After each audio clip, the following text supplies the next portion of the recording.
আসসালামু আলাইকুম। 2024 সালের কোরবানির গরু আমাদের এটা হচ্ছে 11/6/2024 তারিখের ভিডিও। গরুটা আপনার টাঙ্গাইল জেলার গরু, আক্তার ব্যাপারীর গরু। ওনার থেকে এর আগেও 2-3 বার গরু নেওয়া হয়েছে। তো আলহামদুলিল্লাহ গতকালকে হাটে যাওয়ার পর ওনার সাথে আবার দেখা। ওনার সাথে এমনি মাঝে মাঝে ফোনে কথা হইতো। তো এই গরুটা আমাদের জন্যই আনছে, আলহামদুলিল্লাহ পছন্দ হয়েছে। তো প্রথম দিন কোনো দামাদামি করা হয় নাই, প্রথম দিন চলে আসছি। আমার খুব ভালো লাগছে, আর বিশেষ করে এই রংটা হচ্ছে আমার মা খুব পছন্দ করে। আর যেহেতু মা পছন্দ করে ওই হিসাবেও আলহামদুলিল্লাহ খুব ভালো লাগছে আমার কাছে। গরুটা সব দিক দিয়েই আলহামদুলিল্লাহ খুব সুন্দর। এটা হচ্ছে আপনার 11 তারিখের ভিডিও, 10 তারিখের ভিডিও।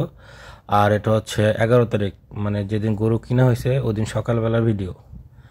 তো যখন আমি আর আব্বা গেলাম তখন গরুটা বের করে দেখলাম, খুব সুন্দরই লাগতেছে আমাদের কাছে। আর সবচেয়ে বড় কথা হচ্ছে কুরবানির জিনিস, আর আমি সবসময় সুন্দর জিনিসটাই চয়েস করি। আর এখন হয়তোবা গরুটার শরীরে অনেক ময়লা দেখা যাচ্ছে, কারণ বালিবিতে বসেছিল এবং অনেক দূর থেকে জার্নি করে আসার ফলে গরুটার এই অবস্থা। আর এ হচ্ছে আক্তার ব্যাপারী, যার থেকে আমরা গরু ক্রয় করি, এ হচ্ছে আক্তার ব্যাপারী। তার এটা পালনকৃত গরু। তো গরুটা কেমন হয়েছে সবাই মতামত করবেন।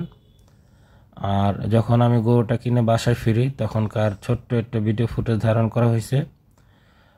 আমার এক ছোট ভাই ভিডিও ফুটেজটা ধারণ করছে। তো গরুটা খুবই কি বলবো আর জমিদার টাইপের। তারে বাসায় আনতে মোটামুটি 2 ঘন্টার মতো সময় রাখছে, রাস্তায় 2-3 বার বসে পড়ছে। অনেক ক্লান্ত ছিল গরুটা।